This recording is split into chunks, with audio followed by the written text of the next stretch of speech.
हाँ, तो देखिए बच्चों, पिछली क्लास में अपन ने डिस्कस किया था, हाइड्रोजन चल रहा था अपने, और हाइड्रोजन में हाइड्रोजन पेरोक्साइड की रेडॉक्स रिएक्शन हम पिछली क्लास में डिस्कशन कर रहे थे। उन रेडॉक्स रिएक्शन में देखिए हम क्या पढ़ चुके थे। हम पढ़ चुके थे हाइड्रोजन पेरोक्साइड का oxidation, oxidation of hydrogen peroxide in acidic और अल्कलाइन मीडियम। आज अपन डिस्कस करने वाले हैं, देखिए, रिडक्शन ऑफ हाइड्रोजन पेरोक्साइड। अच्छा, जब हाइड्रोजन पेरोक्साइड का रिडक्शन होगा तो ये हाइड्रोजन पेरोक्साइड की कौन सी नेचर हो गई? Oxidizing nature. क्योंकि जिस सब्सटेंस का रिडक्शन होता है वो ऑक्सीडाइजिंग सब्सटेंस होता है, तो हम इसको यूँ भी कह सकते हैं कि oxidizing nature of hydrogen peroxide. अब जरा देखो, हाइड्रोजन पेरोक्साइड में रिडक्शन किसका होगा? देखिए, देखो H2O2, आपको मैंने बताया था कि जो पेरोक्साइड आयन है इसी का ऑक्सीडेशन होता है और इसी का रिडक्शन होता है। रिडक्शन में ये पेरोक्साइड आयंस क्या करेगा? 2 इलेक्ट्रॉन को गेन करेगा, ऑक्साइड में बदलेगा। ये अच्छा, अब ये हाइड्रोजन पेरोक्साइड का रिडक्शन भी एसिडिक और अल्कलाइन दोनों मीडियम में होता है। तो सबसे पहले बात करते हैं इन एसिडिक मीडियम। देखो, इन एसिडिक मीडियम। अब ये जो रिएक्शन है ना, ये एसिडिक मीडियम की है क्योंकि इसमें प्रोटॉन है यहाँ पर। बस दोनों को आप ऐड कर दीजिए, जोड़ दीजिए। जब दोनों को जोड़ेंगे ना तो देखिए रिडक्शन की नेट रिएक्शन ये आएगी आपके हाइड्रोजन पेरोक्साइड 2H+। देखिए, 2 इलेक्ट्रॉन भी गेन होंगे और 2H+ और आपके ये ऑक्साइड। अच्छा, एसिडिक मीडियम में बताइए क्या ऑक्साइड रह सकता है? क्या नहीं रह सकता, क्योंकि वो H+ आयन होता है और वो H+ आयन इस ऑक्साइड को वाटर में कन्वर्ट कर देंगे। अच्छा, ये 2 ऑक्साइड है, देखिए 2 ऑक्साइड, ये 2 ऑक्साइड, तो 4H+ आयन और ये बनेगा 2H2O। चलो देखिए, ये कैंसिल। अब नेट रिएक्शन क्या बची? H2O2 plus 4H+ plus 2 electron. अच्छा, 4H+ क्यों, 2H+ बचेगा ना, क्योंकि 2H+ आयन प्रोडक्ट साइड में, 4 रिएक्टेंट साइड में। रिएक्टेंट में 2 रिमेनिंग होंगे यहाँ पर। अब प्रोडक्ट में क्या रहा? केवल 2H2O। ये एसिडिक मीडियम में हाइड्रोजन पेरोक्साइड के रिडक्शन की हाफ रिएक्शन। अब इसका खुद का रिडक्शन होगा तो किसी न किसी का ऑक्सीडेशन भी होगा। तो ज़रा देखते हैं कि एसिडिक मीडियम में हाइड्रोजन पेरोक्साइड किस किस का ऑक्सीडेशन कर सकता है। देखिए, तो पहला एग्जांपल इसके अंदर है, देखिए, oxidation of Fe+2 to Fe+3। चलो नेट रिएक्शन लिख देते हैं। ऑक्सीडेशन में Fe+2 लिया, एक इलेक्ट्रॉन लूज किया, Fe+3। रिडक्शन में ये रिडक्शन तो हाइड्रोजन पेरोक्साइड का हो ही रहा है ना। चलो लिख दीजिए, ये hydrogen peroxide acidic medium 2 electron 2H2, add कर दो दोनों को। तो यहाँ 1 इलेक्ट्रॉन लॉस हो रहा है, 2 इलेक्ट्रॉन की गेनिंग हो रही है, तो ऑक्सीडेशन आपको 2 से मल्टीप्लाई कर दीजिए। तो नेट रिएक्शन क्या बची आपके पास? Fe+2 H2O2, इलेक्ट्रॉन से इलेक्ट्रॉन कैंसिल हो ही चुके हैं, 2H+, 2 Fe+3 और 2H2O। ये आपकी ऑक्सीडेशन ऑफ Fe+2 से Fe+3। इसमें एक एग्जांपल और है, देखिए इसी केस में एसिडिक मीडियम में क्या है, oxidation of Mn+2 to Mn+4। जैसे MnO से MnO2 का बन जाना, MnCl2 से MnCl4 का फॉर्म हो जाना, ये इसके एग्जाम्पल आएंगे। तो यहाँ भी जो ऑक्सीडेशन हाफ रिएक्शन होगी वो तो आपके Mn+2 है ही, और 2 इलेक्ट्रॉन लूज करके ये लो Mn+4, और रिडक्शन हाफ में ये reduction of H2O2 2H plus 2 electron 2H2O, ये 2 इलेक्ट्रॉन से 2 electron cancel.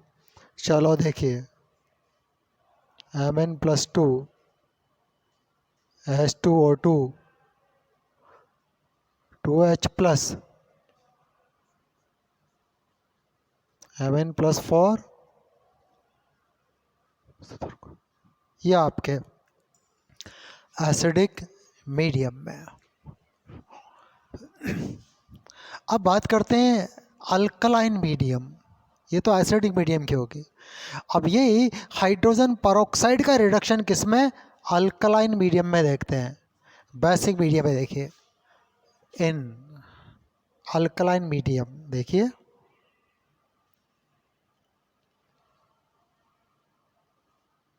In alkaline medium, basic medium.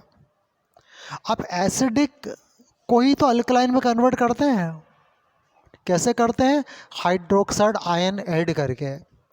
Acidic medium की रिएक्शन ले लीजिए, ये एसिडिक मीडियम की रिएक्शन देखिए, एसिडिक मीडियम में इसकी रिडक्शन रिएक्शन ले लीजिए। अब इसको बेसिक में कन्वर्ट कर देते हैं, कर दीजिए। कितना H+ आयन है, 2H+ आयन, तो रिएक्शन के दोनों तरफ 2 हाइड्रोक्साइड आयन जोड़ दीजिए। देखिए H2O2 plus 2H+, 2 hydroxide 2H2O, और आपके 2 हाइड्रोक्साइड।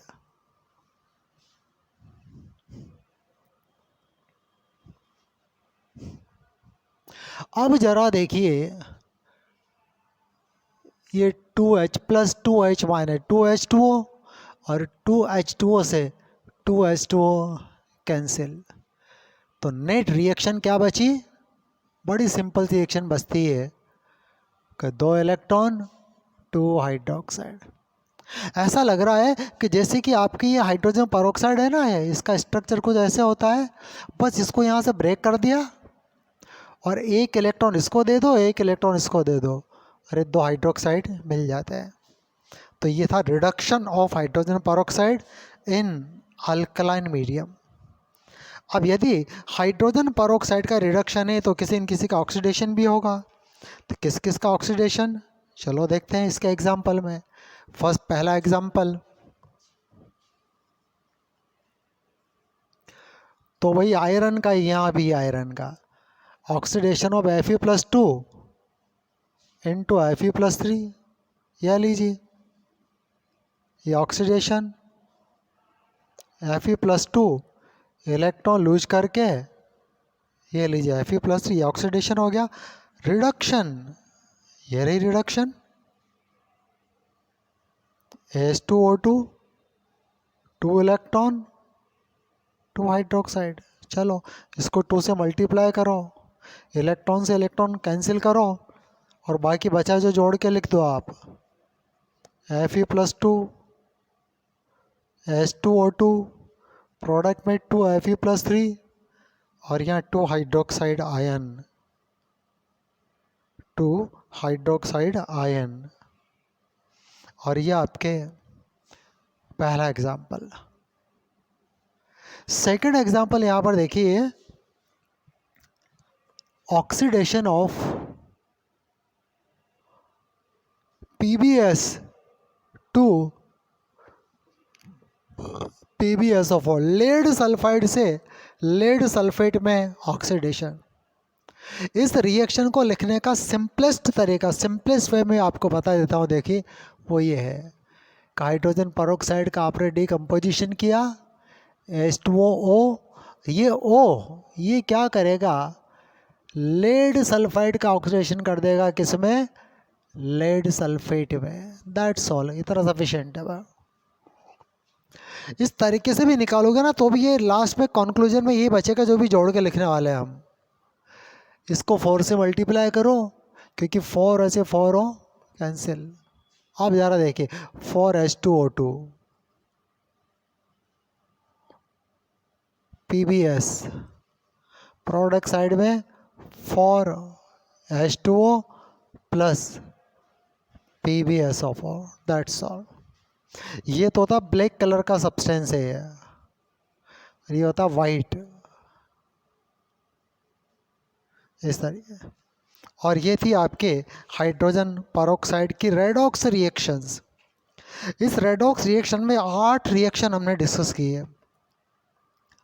देखो, हाइड्रोजन पेरोक्साइड का ऑक्सीडेशन और हाइड्रोजन पेरोक्साइड का रिडक्शन। ऑक्सीडेशन एसिडिक और अल्कलाइन मीडियम में, रिडक्शन भी एसिडिक अल्कलाइन मीडियम में। तो 4 इसके कैटेगरीज होगी। हर एक कैटेगरीज के 2-2 एग्जाम्पल हमने यहाँ क्लास में डिस्कस किए हैं। अब देखिए, storage of hydrogen peroxide, storage of hydrogen peroxide, hydrogen peroxide का स्टोरेज भर के कैसे रखें। देखो, हाइड्रोजन पेरोक्साइड एक अनस्टेबल कंपाउंड है, बहुत ज़्यादा स्टेबल नहीं है। हाइड्रोजन पेरोक्साइड में क्या होता है, यदि इसको हम रख दें तो अपने आप इसका इस तरीके से डिकम्पोजिशन होने लग जाता है। जैसे फर्श पे आप हाइड्रोजन पेरोक्साइड को फैला दीजिए तो automatic sunlight, dust particle, surface के कांटेक्ट में आने से डिकम्पोज हो जाएगा। अब ऑक्सीजन तो हवा में चल जाएगी, बचेगा केवल पानी। आप चाहे तो पी जाओ उसको उठा करके। तो हाइड्रोजन पेरोक्साइड को इस डिकम्पोजिशन से बचाने के लिए, तो protect the H2O2 from this decomposition, हमको कुछ सावधानियाँ, हमको कुछ केयर करनी होती है। बस वो स्टोरेज है। इसको भर के कैसे रखें। अब देखो, वो कौन कौन से फैक्टर है जो इस डिकम्पोजिशन को इंक्रीज करते हैं। हमको ये डिकम्पोजिशन रोकना है, डिक्रीज करना है, नहीं होने देना। और पहले उन फैक्टर्स को जानते हैं जो इस डिकम्पोजिशन को प्रमोट करते हैं, इंक्रीज करते हैं। उन फैक्टर में क्या क्या चीज़ें, देखो, एक तो सनलाइट। यदि हाइड्रोजन पेरोक्साइड को कांच की बोतल भर के सनलाइट में रख दें तो सारा हाइड्रोजन पेरोक्साइड इस तरीके से ब्रेक हो जाएगा, सनलाइट। दूसरा, मेटल। मेटल इस रिएक्शन के लिए कैटलिस्ट का काम करता है। मतलब आप हाइड्रोजन पेरोक्साइड को किसी मेटल के कंटेनर में नहीं रख सकते। आप स्टील के कंटेनर में, ब्रॉस के कंटेनर में ट्रांसफर्ड, आयरन के कंटेनर में, एल्यूमिनियम के कंटेनर में ट्रांसफ़र नहीं कर सकते, because metal catalyse this reaction. बिल्कुल नहीं, तो मेटल तो बिल्कुल ही बेकार हो गया। डस्ट पार्टिकल, जो डस्ट होती है वो भी इस रिएक्शन को प्रमोट करती है। Alkaline substance, alkaline substances. देखो, हमने पढ़ा था कि हाइड्रोजन पेरोक्साइड वीक एसिडिक होता है, ये ब्लू लिटमस को रेड में टर्न करता है। तो जो अल्कलाइन बेसिक सब्सटेंसेस हैं वो भी इसको अनस्टेबल करते हैं। तो इन सब से हाइड्रोजन पेरोक्साइड को प्रोटेक्ट किया जाता है। तो H2O2 इज प्रोटेक्टेड फ्रॉम, किससे, इनसे प्रोटेक्टेड करना है H2O2 को। अब इसको किस में भरें, तो हाइड्रोजन पेरोक्साइड को फिल करने के लिए, रखने के लिए सबसे बेस्ट है प्लास्टिक की बोतल। तो plastic bottle use as a container, अच्छी क्वालिटी का प्लास्टिक होना चाहिए, ठीक है ना। तो जो प्लास्टिक की बोतल होती है ना, उसमें हाइड्रोजन पेरोक्साइड को रखा जाता है। तो देखिए, plastic bottle is used for hydrogen peroxide. और वैक्स कोटेड ग्लास बॉटल, कांच की ले सकते हैं बट उसके अंदर वैक्स यानी कि मोम की एक कोटिंग होनी चाहिए। वैक्स कोटेड, जो वैक्स होता है, कोटेड ग्लास बॉटल, इसमें भरकर कहाँ रखते हैं, डार्कनेस रखते हैं, darkness, keep in dark place, dark place. अच्छा, ग्लास की बोतल को भी क्या करते हैं, एक ब्लैक कलर के पेपर से उसको लपेट देते हैं ताकि सनलाइट उसके अंदर न पहुंच सके। ये सारे के सारे प्रोटेक्शन हाइड्रोजन पेरोक्साइड को स्टोरेज करने में किया जाता है, क्योंकि हाइड्रोजन पेरोक्साइड का इस तरीके से अपने आप डिकम्पोजिशन हो जाता है। इस डिकम्पोजिशन को प्रोटेक्ट करने के लिए इन चीज़ों से बचाना होता है हाइड्रोजन पेरोक्साइड को, सनलाइट से, मेटल से, डस्ट से, अल्कलाइन सब्सटेंस से।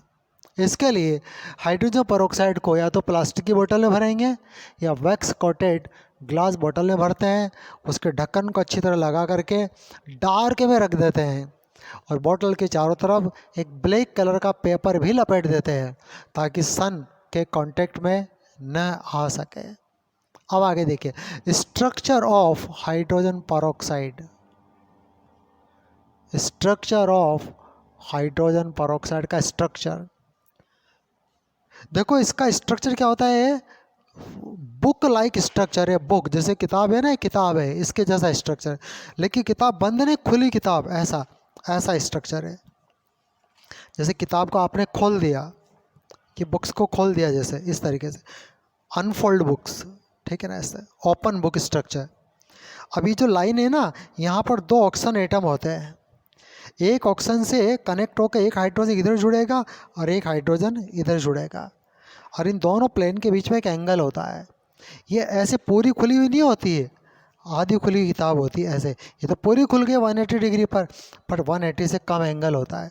तो ऐसा open book structure hydrogen peroxide का होता है। इस पर दोनों ऑक्सीजन एटम sp3 हाइब्रिडाइज होते हैं। Both oxygen atoms are sp3 hybridized, दोनों में sp3 हाइब्रिडाइजेशन होता है। चलो देखिए स्ट्रक्चर क्या होगा। अब sp3 में ये दोनों ऑक्सीजन एटम है, एक में हाइड्रोजन इधर और एक में हाइड्रोजन इधर। अच्छा, sp3 में ऑक्सीजन के बाद दो लोन पेयर भी होते हैं। ये जो दोनों लोन पेयर हैं ये अपोजिट डायरेक्शन में रहते हैं, अपोजिट डायरेक्शन में रहते हैं इस तरीके से। क्यों रहते हैं अपोजिट डायरेक्शन में भाई, रिपल्शन को मिनिमाइज करने के लिए। लॉन पेयर रिपल्शन को मिनिमाइज करने के लिए दोनों ऑक्सीजन की दो लॉन पेयर बिल्कुल अपोजिट डायरेक्शन में रहते हैं। इस स्ट्रक्चर को बोलते हैं open book structure, open book structure. तो ये था आपका हाइड्रोजन पेरोक्साइड का स्ट्रक्चर। अब हाइड्रोजन पेरोक्साइड के यूजेस देखिए आप, इस कहाँ इसको यूज किया जाता है। यूजेस ऑफ हाइड्रोजन पेरोक्साइड,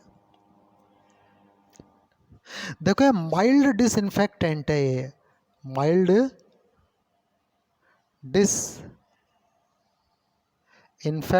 है। तो एज अ डिसइंफेक्ट यानी कि कीड़े मकोड़े भगाने के लिए, तो लेकिन माइल्ड है, स्ट्रॉन्ग नहीं है, तो हल्के फुल्के कीड़े मकोड़े इससे भाग जाते हैं। तो माइल्ड डिसइंफेक्टेंट है ये। सेकंड इसका यूटिलाइजेशन है एज ए ब्लीचिंग एजेंट। अच्छा, ब्लीच क्या मतलब क्या होता है? ब्लीच का मतलब होता है किसी चीज़ को डी कलराइज करना। यदि किसी में कोई कलर है उसको कलरलेस कर देना, जैसे लाल है तो वाइट कर देना, हरे को वाइट कर देना, पीले को सफ़ेद कर देना, इसको बोलते हैं ब्लीच करना। ब्लीचिंग एजेंट है ये, अच्छा ब्लीचिंग एजेंट है। इसके हेल्प से किस किस को ब्लीच किया जाता है? As a bleaching agent to D colourisation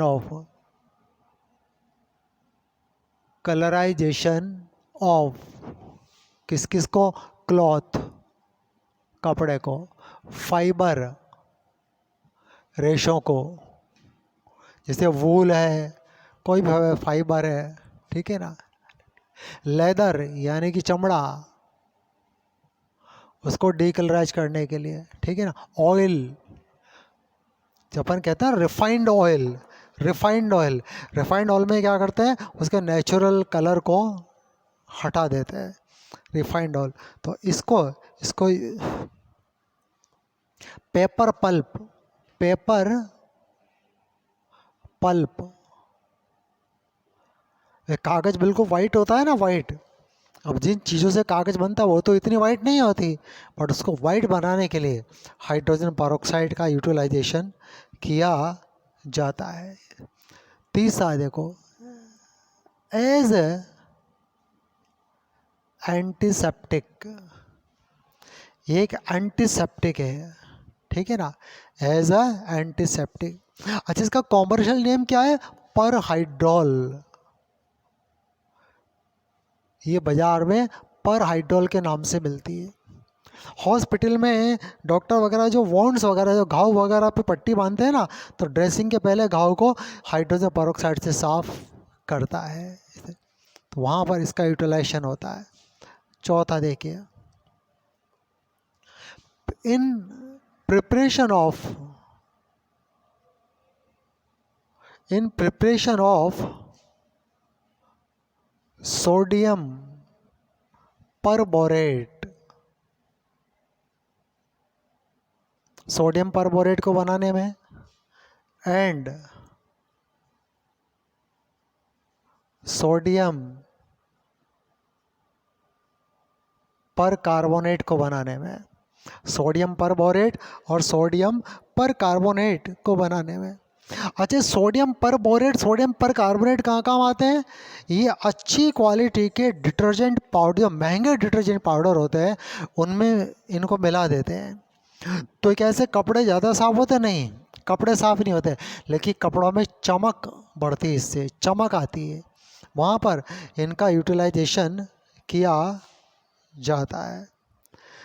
5 उपयोग है इन एनवायरमेंटल केमिस्ट्री,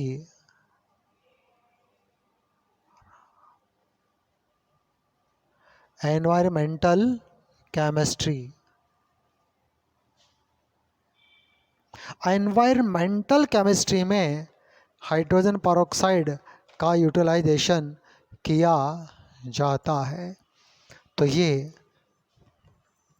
कुछ यूजेस थे हाइड्रोजन पेरोक्साइड के। इस चैप्टर में एक आपके एनसीईआरटी में छोटी सी एक पैराग्राफ दे रखा है, वो दे रखा है hydrogen is the fuel of future. देखो, हाइड्रोजन को फ्यूचर का फ्यूल माना जाता है, हालांकि प्रेजेंट का फ्यूल भी यही है, क्योंकि जब पेट्रोल डीजल वगैरह सारा फिनिश हो जाएगा तो सारे ऑटोमोबाइल, आपके गाड़ियां वगैरह, ये हाइड्रोजन गैस से ही चला करेंगे। अभी भी जिन इलाकों को बिल्कुल पॉल्यूशन से फ्री रखना हो, वहाँ जो ऑटोमोबाइल्स है वो हाइड्रोजन से ही चलाए जाते हैं, क्योंकि हाइड्रोजन जब बर्न होती है तो इससे वाटर बनता है, और वाटर पॉल्यूटिंग एजेंट नहीं है, वाटर से एनवायरनमेंट पॉल्यूट नहीं होता। अच्छा, बाकी गाड़ियाँ अभी क्यों नहीं हाइड्रोजन से चल पाती है? इसकी वजह है क्योंकि हाइड्रोजन का जो स्टोरेज है वो डेंजरस है। एक बड़े सारे टैंक में ज़रा से हाइड्रोजन आती है, ज़्यादा हाइड्रोजन भरेंगे तो बहुत ज़्यादा प्रेशर एक्सर्ट करती है, बहुत ज़्यादा प्रेशर क्रिएट करती है। तो जिस बड़े टैंक में हाइड्रोजन भरी जाएगी, एक तो साइज बहुत लेना बड़ा होगा टैंक का, जैसे कार है तो कार के बराबर का ही उसका हाइड्रोजन का सिलेंडर साथ में लेके चलना पड़ेगा, और उसमें भी हाइड्रोजन बहुत हाई प्रेशर से भरी होगी, और हाइड्रोजन एक्सप्लोजन के साथ बर्न होते हैं, एक्सप्लोसिव गैस है। एक्सीडेंट वगैरह में कभी अब टैंक फट जाए, आग लग जाए तो बहुत बड़ा डैमेज वहाँ पर हो जाता है। बस यही इशू है जिसकी वजह से हाइड्रोजन को एज ए फ्यूल अभी काम में नहीं लिया जाता।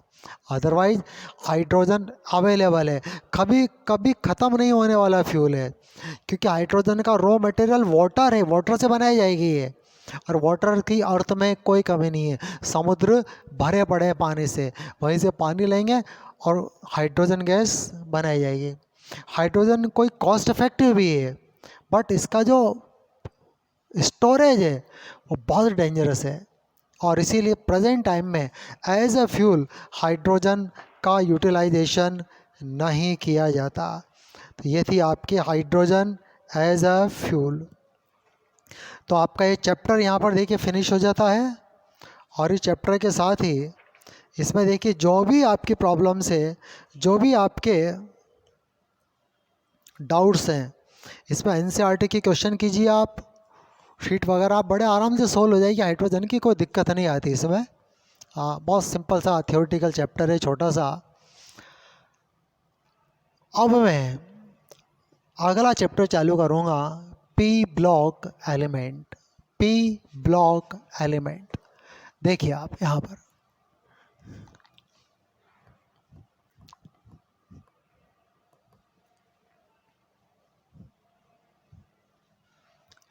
P block elements. अब आप कहेंगे साहब क्या इसको शुरू से चालू करोगे? नहीं, शुरू से चालू नहीं करेंगे। इस चैप्टर का एक कुछ हिस्सा सर पहले आपको बहुत अच्छी तरह से पढ़ा चुके हैं, उसके आगे से चालू करेंगे। देखो, पी ब्लॉक में कुल 6 ग्रुप्स हैं, ग्रुप 13, 14, 15, 16, 17, 18। ग्रुप 13 और ग्रुप 14 ये 11th क्लास में है, ग्रुप 15 to 18 ये 12th क्लास में है। ग्रुप 13 में बोरॉन और बोरॉन के कंपाउंड के बारे में काफ़ी डिटेल्स है, आपके सिलेबस में दिया हुआ है, एनसीईआरटी में भी मेंशन है। तो पी ब्लॉक एलिमेंट के जो जनरल प्रॉपर्टी है वो सर आपको करा चुके हैं। हम यहाँ पर पी ब्लॉक एलिमेंट के कंपाउंड डिस्कस करेंगे, और उसमें कंपाउंड ऑफ बोरॉन, बोरॉन के कंपाउंड से हम इस चैप्टर को चालू करेंगे। कंपाउंड्स ऑफ बोरॉन्स, बोरॉन के कंपाउंड। अब देखिए, बोरॉन के भी कंपाउंड तो बहुत सारे हैं, कंपाउंड तो बहुत सारे हैं। 3 कंपाउंड हमारे सिलेबस में है, उनको हम देखेंगे कौन कौन से 3। एक तो है बोरिक एसिड, बोरिक एसिड। दूसरा है देखिए यहाँ पर बोरेक्स, बोरेक्स। और तीसरा है diborane, diborane. Boric acid, borax और डाइबोरेन। चलो बोरिक एसिड से हम इसको चालू करते हैं। देखिए बोरिक एसिड, देखिए यहीं से चालू करते हैं हम। बोरिक एसिड, इस बोरिक एसिड का एक नाम और है, इसको ऑर्थो बोरिक एसिड भी कहते हैं, ऑर्थो बोरिक एसिड। इसका फार्मूला है H3BO3। अच्छा, पहले ऑर्थो की कहानी देखिए, ऑर्थो कब लगता है और कब नहीं लगता है। देखो, यदि किसी एसिड के एक मॉलिक्यूल में से एक वाटर मॉलिक्यूल निकालने के बाद भी एसिड ही बचे, तो ऐसे एसिड के नाम के आगे ऑर्थो लगा देते हैं। कैसे? जैसे कि आपकी ये H3BO3 है, इसमें से एक वाटर मॉलिक्यूल निकाल दो तो जो बचेगा ना वो HBO2 बचेगा, और इसमें एसिडिक हाइड्रोजन है, तो इसका तो नेम होगा मेटाबोरिक एसिड। ये मेटा की कहानी यही है, कि यदि किसी एसिड में से एक वाटर मॉलिक्यूल निकाल देते हैं तो उस एसिड के नाम के पहले लगा देते हैं मेटा, और जिस एसिड में से वाटर मॉलिक्यूल निकालने के बाद भी एसिड ही बचता है उसके नाम के पहले लगा देते हैं ऑर्थो, ऑर्थो बोरिक एसिड। तो ऑर्थो प्रीफिक्स उसी एसिड के नाम के पहले लगता है जिससे मेटा एसिड बन सके। अच्छा, कोई इसका अपोजिट एग्जांपल जरा देखते कुछ और समझ में आएगा। देखो जैसे एक एसिड है सल्फ्यूरिक एसिड, यदि इसमें से वाटर मॉलिक्यूल निकाल दें तो क्या बचेगा? Sulphur trioxide. और सल्फर ट्राईऑक्साइड में जरा देखो कोई भी एसिडिक हाइड्रोजन नहीं है, इसलिए सल्फ्यूरिक एसिड के आगे और तो कभी नहीं लगेगा, क्योंकि इसमें से वाटर मॉलिक्यूल निकालने के बाद मेटा एसिड नहीं बचता, इसलिए सल्फ्यूरिक एसिड के नाम के आगे ऑर्थो नहीं लगता, उसका नाम केवल सल्फ्यूरिक एसिड है। ध्यान दीजिए इस तरीके से। तो ये आपके ऑर्थो की कहानी। अब इसकी प्रिपरेशन, इसको बनाएंगे कैसे ऑर्थोबोरिक एसिड को, देखिए प्रिपरेशन। प्रिपरेशन क्या है इसकी प्रिपरेशन है, देखिए। देखो इसको बनाने के 3 तरीके हैं। पहला method by hydrolysis of boron oxide B2O3, इसके हाइड्रोलाइसिस से। देखो बोरॉन एक नॉन मेटल है और नॉन मेटेलिक ऑक्साइड वाटर में डिजोल्व होकर के एसिड फॉर्म करते हैं, कुछ यहाँ भी ऐसा ही है। तो देखो B2O3 बोरॉन नॉन मेटल है, इसका ऑक्साइड एसिडिक होगा और इसको आप एसिड में, इसको वाटर में डिजोल्व कर दीजिए तो एसिड ही बनेगा है, और ये आपके बोरिक एसिड क्या बन गया? Boric acid. दूसरा मेथड देखिए, by reaction of borax with acid. Borax की रिएक्शन आप किसी भी एसिड से करा दीजिए तो भी बोरिक एसिड बनेगा। बोरेक्स क्या होता है, अभी बोरेक्स डिटेल में तो आगे पढ़ेंगे। यहाँ देखो बोरेक्स क्या होता है। बोरेक्स होता है Na2B4O7, ये बोरेक्स है, ठीक है। तो देखिए 5H2O प्लस आप सल्फ्यूरिक एसिड ले लीजिए, हाइड्रोक्लोरिक एसिड ले लीजिए, बन जाएगा। ये सोडियम तो सल्फेट से क्या बनाएगा? Sodium sulphate. यहाँ बोरॉन के 4 एटम है तो 4 मॉलिक्यूल बनेंगे बोरिक एसिड के। फॉर, मैं थोड़ा नीचे लिख देता हूँ, आगे नहीं दिख रहा होगा बोर्ड पर। फॉर H3BO3 4 बार, क्योंकि बोरिक एसिड के एक मॉलिक्यूल में बोरॉन का एक एटम है, तो 4 एटम है ना बोरॉन के, तो बोरिक एसिड के 4 मॉलिक्यूल बनेंगे। बस ये आपका। अच्छा, यदि सल्फ्यूरिक एसिड की जगह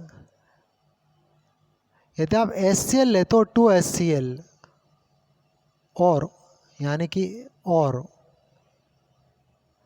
तो आप 2HCl भी ले सकते हो। फिर सोडियम सल्फेट की जगह क्या बनेगा? NaCl बन जाएगा। और ये आपके ये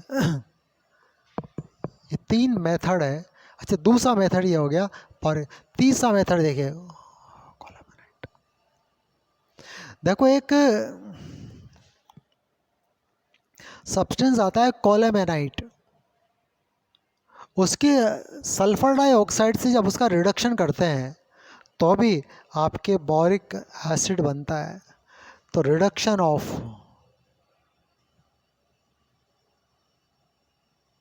कोलेमेनाइट, इसका फार्मूला देखिए होता है यहाँ पर कोलेमेनाइट का, कैल्शियम ये Ca2B6O11, ये एक बोरॉन का और है। Reduction of colemanite by sulphur dioxide, sulphur dioxide से। चलो रिएक्शन में देखिए, Ca2B6O11 plus 11H2O plus sulphur dioxide 2SO2।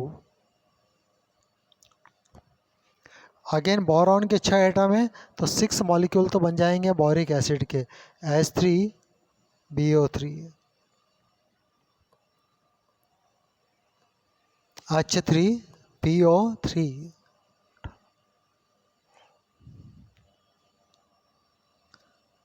Calcium है तो यहाँ बनता है कैल्शियम बाईसल्फाइड, कैल्शियम बाईसल्फाइड इस तरीके से। तो ये आपके 3 अलग अलग मेथड्स हैं जिससे बोरिक एसिड बनता है। अच्छा प्रॉपर्टी देखिए बोरिक एसिड की properties, properties of boric acid, properties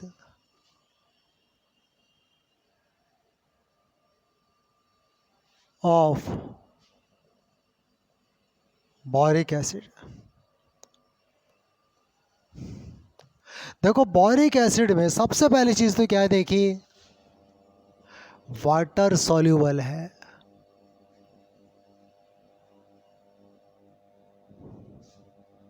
white powder है, वाइट एंड स्मूथ पाउडर है, बहुत ही फाइन बहुत ही स्मूथ पाउडर होता है, वाटर सॉल्यूबल है। सेकंड इसमें थिंग देखिए, अभी सेकंड चीज बड़ी इंपॉर्टेंट इसकी देखिए, देखो जो बोरिक एसिड है ना वो मोनोबेसिक वीक एसिड है, मोनोबेसिक वीक एसिड, ध्यान दीजिए मोनोबेसिक वीक है। अच्छा मोनोबेसिक का मतलब क्या हुआ, इसकी बेसिसिटी 1 है, मोनोबेसिक वर्ड का मतलब क्या हुआ, इसकी जो बेसिसिटी है वो 1 है। अच्छा बेसिसिटी 1 का मतलब क्या हुआ, ये एक प्रोटॉन डोनेट करता है, 1 सिंगल प्रोटॉन डोनर है ये, जब इसको पानी में घोलते हैं ना सिंगल H+ आयन। अच्छा बड़ी इंटरेस्टिंग बात ये देखिए कि बोरिक एसिड के फार्मूले में प्रोटॉन तो 3 है, लेकिन तीनों ने मतलब हाइड्रोजन के तो 3 एटम है, प्रोटॉन ही हाइड्रोजन का एटम है, लेकिन तीनों नॉन एसिडिक है। तो जो बोरिक एसिड है वो ब्राउनस्टेड लोरी एसिड नहीं है, आरएनएस एसिड भी नहीं है, तो boric acid is not proton donor. देखिए जो H3BO3 है is not H+ ion donor, तो भैया इसलिए एसिडिक नहीं है कि ये H+ आयन डोनेट करता है, ये लुईस एसिड है एक्चुअल में क्या है देखिए कि boric acid is Lewis acid, Lewis acid है ये। और लुईस एसिड का मतलब क्या है भाई, ये लॉन पेयर गैनर है, ये लॉन पेयर गैनर है। अच्छा लुईस एसिड क्यों है, इसका सीक्रेट इसके स्ट्रक्चर में छुपा हुआ है। देखो लुईस एसिड है और give 1 H+ ion in aqueous solution, aqueous solution में एक H+ आयन देता है। कैसे जरा देखिए, देखो बोरिक एसिड का स्ट्रक्चर कुछ ऐसे है, इसमें बोरॉन sp2 हाइब्रिड स्टेट में होता है, इसका स्ट्रक्चर प्लेनर ट्राइगोनल है, इसका प्लेनर ट्राइगोनल स्ट्रक्चर है। बोरॉन के पास देखिए एक वैकेंट p ऑर्बिटल होता है, बोरॉन के पास वैकेंट p ऑर्बिटल है। अच्छा जिसको वाटर में डिसोल्व करते हैं, ये वाटर, तो भाई इसमें देखिए वाटर में ऑक्सीजन के पास 2 लोन पेयर हैं, तो ऑक्सीजन एटम क्या करेगा, अपना एक लोन पेयर इसके वैकेंट ऑर्बिटल को डोनेट कर देगा। ऑक्सीजन के पास इलेक्ट्रॉन की कमी हो जाती है, अच्छा, ऑक्सीजन इलेक्ट्रोनेगेटिव एलिमेंट है, ये इलेक्ट्रॉन के साथ तो रह सकता है, इलेक्ट्रॉन के बिना नहीं रह सकता, इसलिए नियरेस्ट हाइड्रोजन का इलेक्ट्रॉन अपनी ओर अट्रैक्ट करेगा और ये hydrogen H plus ion free हो जाता है। अब ये हाइड्रोजन वाटर मॉलिक्यूल से आ रहा है, बोरिक एसिड से नहीं आ रहा, और यहाँ पर एक स्ट्रक्चर चेंज के साथ एक एनाइन बनता है इस तरीके से।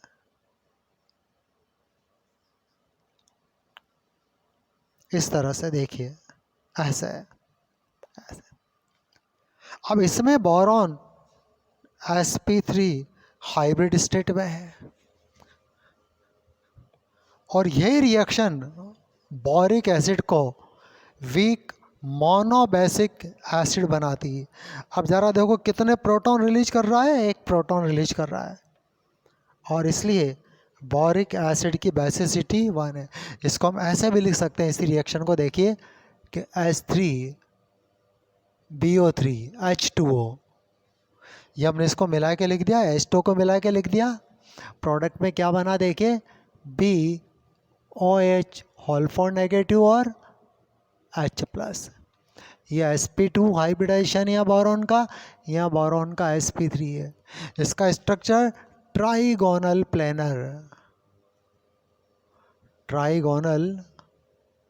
प्लेनर और इसका स्ट्रक्चर टेट्राहेड्रल। तो ये हमने एक्सप्लेन किया है कि why boric acid is the weak monobasic acid है। वीक क्योंकि अपना प्रोटॉन तो दे नहीं रहा, ये तो वाटर से प्रोटॉन रिलीज कर रहा है, और वाटर से प्रोटॉन निकालना इतना आसान नहीं है, इसलिए वीक एसिड है ये स्ट्रॉन्ग एसिड नहीं है। चलो अब बाकी नेक्स्ट लेक्चर में इसको डिस्कस करेंगे। आज का लेक्चर यहाँ फिनिश करते हैं। पी ब्लॉक एलिमेंट एक बहुत ही इंपॉर्टेंट चैप्टर है अभी।